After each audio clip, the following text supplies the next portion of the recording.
Hi, welcome to Just Talking to Rick. I'm Rick Wilson, the owner of the Wilson Practical Defense website and currently Senior Curriculum Advisor at KPC Self-Defense in Edmonton. Last blog I talked about the things you should have in a drill, skill sets being trained, the underlying principles, the required safety flaw, and I also mentioned inadvertent training flaws, and that's what I'm here to talk about.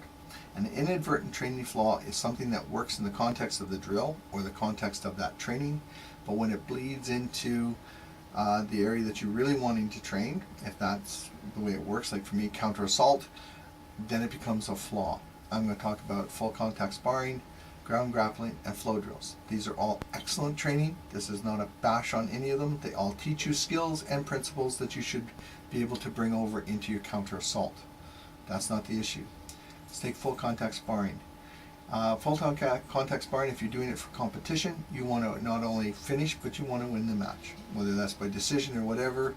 If in the last few seconds I cover and I last that barrage from that guy and I make it to the next round, great. Works for the context. But if I'm doing a counter assault and all I'm doing is covering, that's a defensive mindset and you're going to lose. So it doesn't work well if that comes over. Also, I've seen a lot of guys doing particularly a self-defense drill that I use, where they do the initial reaction well, but all of a sudden they're moving around, they're sparring. Instead of finishing and getting out of there, they're sparring. And that takes up time, it can bring in other attackers. It works in the context of full contact sparring competition, but it doesn't work in counter assault. So for me, that's an inadvertent. Ground grappling. I absolutely love ground grappling. It's a skill everyone should have. If I go into ground grappling though, and I put the guy in a great lock, what do I do? Because my goal is to get up and get gone. I need to break him perhaps. Now I've done more damage than maybe I should legally. I don't know. Or I can't let the guy go when he taps. So that's something that I can go into a move that I don't want to go into when I want to get up and get out.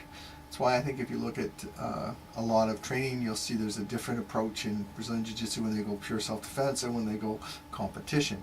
The other thing that happens is you take postures that allow you to go to the next grappling move, whereas the postures I want to go to take me to my get up, and I get up and get out and get back to my feet.